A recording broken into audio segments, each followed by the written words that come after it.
KJagradio.com. Wrapping up here at the 140 conference, small town state of now, and I've tracked down Jack Mace, who was just wandering around out here with his cool hat. Oh, yeah. And you've got your Indiana Jones look going.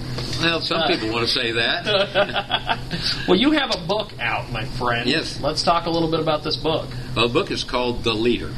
It's a story in narrative form, and it's about a young man, or a woman maybe, I don't know, and his or her mentor.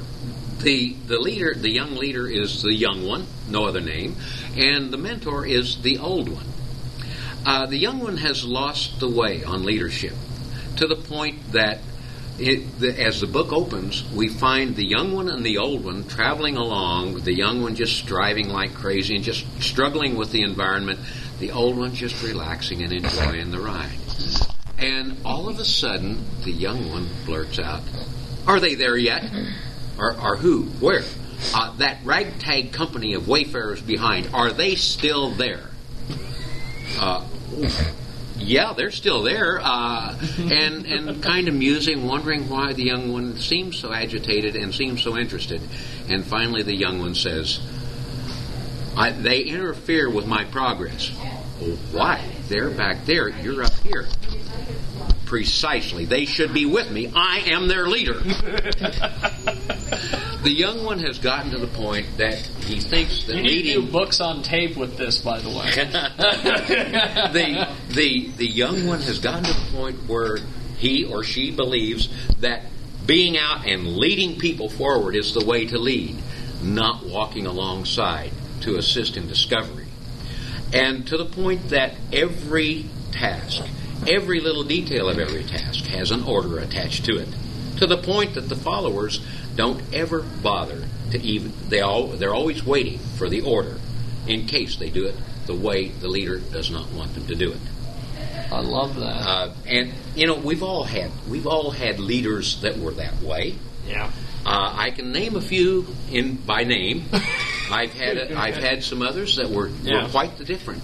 And interestingly enough, the two best contrasts I can talk to you about were in the construction business.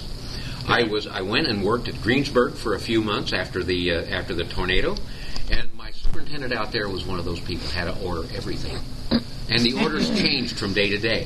Yeah. And finally, we got to the point where one construction man that had been in the business for a long time says, "You guys can't go to the bathroom without asking for permission." Wow. Well, yeah, but it's not us. We know what's going to happen. Another foreman that I had probably 18 years prior to that was a gentleman. He was in the one particular incident that I can think of. This gentleman, he was retired already a couple of times and gotten called back in from retirement. Yeah. He was a very capable foreman. He was health-wise. We were putting up a 2-story addition onto a house. He had no business being up there walking the walls with us. He couldn't handle it. But he had done some very important things. Number one, he had made sure the job was there. Number two, he made sure the materials there. Number three, he made sure that we knew what to do with the materials and with the tools. And then he got out of the way and enjoyed watching us work. And I was standing on the wall. I was walking the walls one day up there on that 2nd story, and I'm looking down, and there's Milford standing in the doorway of the office shack, just looking up at us and smiling. And I commented to him afterwards about my philosophy of leadership. He said that's exactly what was going on. I really enjoy watching you guys make the task work. So those are the extreme contrasts, and we have all kinds of places in between. Yeah. And once I got going on this, I settled ultimately in on kind of a schoolroom, a 2-person schoolroom kind of a situation. Yeah. The young one has hit a crisis point, has basically lost his leadership, but a crisis puts his life in danger.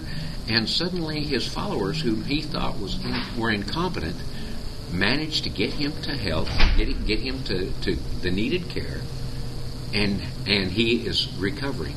And when he finds out that they helped in the way they helped, he can't figure it out. Well, talk to me about the writing process for the book. What was that like for you? Well, I had been involved in many ways in leadership before. I was just most recently, when I started writing that book, off of an effort to write a bootstrapping leadership training program for people in Wichita who were in the disadvantaged communities. I found that the reading and the study that I had done in leadership wasn't quite with some of the people that I was involved with in that. They were college professors and a little bit unwilling to bend, and so I just kind of stayed out of the way. When that was all over, I sat down and started writing one day. I hadn't intended to write about leadership. And all of a sudden, I started banging away, and that first line, "Are they still there?" came off.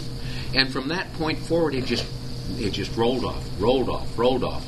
Ultimately, I imagine I managed to get that written up in a matter of about a year and a half, 2 years, interjected with my own personal crisis, which was a bicycle accident, broke my neck. I was not in any shape to be using a computer for quite a while. But I got through that, got the book finished, and then got it proofread. Was about 80% done with my revisions, and my computer crashed, and I lost all the revisions. Holy crap. And so I had to go back through it. Wow. Well, that just didn't quite... it took a long time for me to get the encouragement to go back again. Yeah. But ultimately I did finish it, published it 18 years later. And that was just last spring. But the process itself, for me, writing, once I get something going, it tells me what to write. Yeah. The story tells me. I don't tell it. I can't plan a story and write it out. Yeah. But one line follows another, and before you know it, you've got a book. There's a chapter, and then another, and then a book. And so that's what it's been for me. I've really enjoyed the process, and I just hope that when people read that book, that they can get the feeling of what happened and what I felt in the process of writing that book. Now, how do we find the book? How do we get a hold of the book? The simple way is to get out there and look for www.jackmace.com. That's JACKMACE.com. And the landing page, I'm hoping to get the final landing page up there tonight or tomorrow. But I've been doing a lot of simplifying on my website, so it's kind of a hard hat area. Be careful of falling debris. Okay? Or should I say fallen debris? Because I've thrown a lot of stuff off, and I'm changing up the layout of the website, but at least they can get out there. There's a big on the landing page and on the main page of what I'm calling the e-zine. There's a big old green button. They can punch that green button. They can go out and they can buy the book.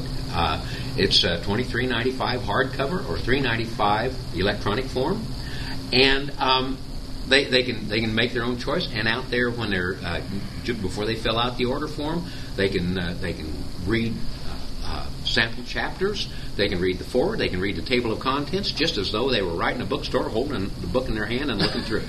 And so we're trying to make it user friendly for them to look at. And if they just take a good look at it, I think they'll like what they see, and go ahead and buy. Cool stuff. Well, Jack, hey, it's been a long time coming to get this done. Well, we got her done, didn't we? But we got her did, and we're going to take a quick little time out here. We'll be back with more here on KJAGRadio.com.